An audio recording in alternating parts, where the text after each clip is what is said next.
असीं तनवीर अबड़ो साहब जन खां ज़रूर पुछंदासीं। मां ज़रूर पुछण चाहींदमि त इंसान जो मयार शाह लतीफ़ जी नज़र में छा आहे? हिकिड़ो बहितरीन इंसान छा आहे? जी जी सब तमामु सुठो सवाल।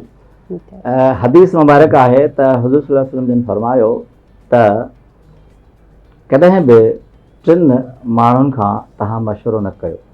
हिकिड़ो बुज़ुर्ग माण्हू खां, ॿियो कंजूस माण्हू खां, ऐं टियों लालची माण्हू खां। हाणे जेको बुज़ुर्ग माण्हू हूंदो हमेशह बुज़ुर्गी जा मशवरा ॾींदो, ऐं उन खां अलावा कंजूस जे बारे में चयो वेंदो आहे जंहिंजो दिमाग़ नंढो हुजे त उनजी दिलि बि नंढी हूंदी। टियों अची वञो लालची माण्हू, हमेशह जेको मशवरो ॾींदो उहो पंहिंजे ई फ़ाइदे जो मशवरो ॾींदो। हाणे अची वञो त लतीफ़ साईं जे बारे में। लतीफ़ साईं इन सॼे मंज़रनामे खे पंहिंजी शाइरीअ में डिपिक्ट कयो आहे।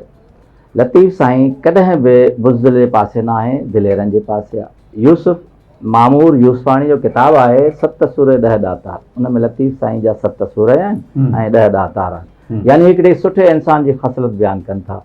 उन खां पोइ अची वञूं त जिते हू बहादुरनि जी ऐं सखावत जो ज़िक्र करे थो त उते लतीफ़ साईं ज़ाहिरी ॻाल्हि आहे शाइरी बि कई हूंदी। हाणे जे अचूं त सुर बिलावल में लतीफ़ साईं कहिड़े नमूने सां ज़िक्र करे थो। जादिम जखरो ऐं ॼाम राहू इन्हनि सभिनी ॾातारनि में शामिलु थियनि था त लतीफ़ साईं चए थो त राहू तुंहिंजी रीत परखंडे पधरी, घणा घोड़े चाढ़ियई मुसाफ़िर मसीद, ॾिसी कोन वॾीत जे आया से अॻियां। यानी इन मां ज़ाहिर थिए थो त इंसान जी ख़ूबी ख़सलत इहा आहे त माण्हू हिकिड़ो सखी हुजणु घुरिजे। ऐं हाणे अची वञूं दिलेरनि ते। दिलेरनि ते जेकॾहिं ॾिसो त इन ई सुर बिलावल में लाखो फुलाणी हिकिड़ो तमामु मज़बूत किरदारु आहे। लाखा लख सजण फुलाणीअ फेर ॿियो जंहिं दर, लाखा लख सजण फुलाणीअ फेर ॿियो जंहिं दर राजा राणिया कोटनि मंझि कुंभन, जंहिंजो समेजन जाड़ो झाखो न थिए। यानी लाखो जी एॾी दहशत हुई, एॾो दिलेर माण्हू हो जो हुनजी दहशत सां माण्हू जेको आहे दहिलजी वेंदा हुआ। त हाणे इहो साबित थिए थो त हदीस मुबारक खां वठी लतीफ़ साईं जी शाइरीअ ते उहो माण्हू जेको वॾी दिलि वारो मज़बूत दिलि हुजे, यानी दिलेर हुजे।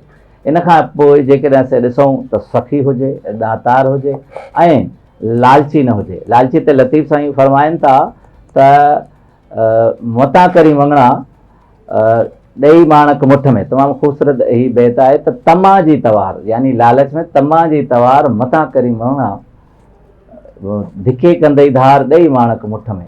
त हिते दुनिया में जंहिं बि लालच कई आहे, तमा कई आहे, उनखे हमेशह ई हिते रुसवाई मिलियूं आहिनि। त लतीफ़ साईं इन सॼे मंज़रनामे खे तजुर्बाती तौर ते ॾिसी करे चवे थो त जेकॾहिं तव्हांखे सुठो इंसान, सुठी ख़सलत ऐं सुठो थियणो आहे त इहे सभई ख़ूबियूं तव्हांखे धारणी पवंदियूं, न त दुनिया में तव्हांखे धिके धार कयो वेंदो। बिल्कुलु ठीकु। अच्छा साईं तनवीर साहिबु, आउं सम्झां थो हर माण्हू पंहिंजी शख़्सियत में पंहिंजो पाण खे ॾाढो उभारो सम्झंदो आहे, सुठो सम्झंदो आहे, बहितर सम्झंदो आहे, पर शाह लतीफ़ हिकिड़े इंसान खे कीअं डिफाइन करे थो, छा सम्झे थो, पंहिंजी ज़िंदगीअ खे छा? प्लीज़। लतीफ़ साईं जी वॾी ख़ूबी आहे सर त तव्हां ॾिसो त लतीफ़ साईं सिधो कंहिं बि माण्हूअ खे मुख़ातिब नथो थिए।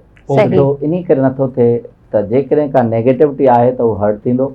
ही अॼुकल्ह जे दुनिया जे मोटिवेशनल सभिनी किताबनि में इहो ई आहे त तव्हां बि कंहिंखे अहिड़ो को ख़राबु लफ़्ज़ न चओ जंहिंसां हुनजी दिलि आज़ारी थिए। ऐं ईअं असांजे मज़हब में बि आहे त लतीफ़ साईं इन बिल्कुलु ॻाल्हि जो ख़्यालु रखे थो त कंहिंखे बि सिधे नमूने सां न चए। वॾो कमाल लतीफ़ साईं जो इहो आहे त हू पखियुनि में, वणनि में, जानवरनि में उहे सभु ख़ूबियूं या ख़ामियूं चई करे इहो बावर कराए थो त बाबा हिन नमूने सां हलंदव, ही पखी थींदव त ही ख़राबु आहे त तव्हां बि ख़राबु थींदव, ही सुठो पखी आहे, ख़सलतूं सुठियूं आहिनि त तव्हां सुठा थींदव। हाणे कमाल ॾिसो, सुर कारायल में हिकु पासे हंज आहे ऐं हिकु पासे बघ आहे, यानी बगुलो आहे। हाणे जेकॾहिं तव्हां ॾिसंदव त हंज ऐं बगुलो ॿई रंग में ॿई अछा थींदा आहिनि, ऐं जेकॾहिं परियां खां तव्हां ॾिसंदव त तव्हांखे ॿई, जेकॾहिं असां जहिड़ा एक्सपर्ट न हूंदा त लॻंदो त ॿई हिकिड़ा आहिनि। लतीफ़ साईं चए थो हुनजी ख़सलत ॿी आहे ऐं हुनजी ख़सलत ॿी आहे। हंजन सी है कार जे गण करे निहारी। हाणे गंज में गुण करे आहे, ॿिन्ही जी माना तमामु वाज़े थी वञे ऐं तमामु ख़ूबसूरत माना आहे त हंजन सी है कार जे गण करे निहारी। त हाणे जेकॾहिं हंजनि सां जेकॾहिं ॻणे उन्हनि खे धार करे जेकॾहिं तूं उन्हनि खे ॾियारी ते ॿघनि सी बेहार ॿेल न ॿधी कॾहिं।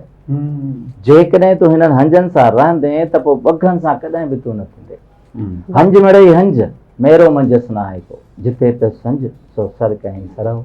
वाह यानी जेके हंज जी ख़ासियत हूंदी जेको साफ़ पाणी में हूंदो आहे मोती खाईंदो आहे गंदगी न वेंदो आहे त तूं उन जी ख़ासियत थींदे त एतिरी तुंहिंजी शख़्सियत थींदी त जिते बि तूं पंहिंजो पेर रखंदे जिते बि रहंदे त उहो सर यानी ख़ितो उहे माण्हू क़बीलो मिट माइट दोस्त तो ते फ़ख्रु कंदा।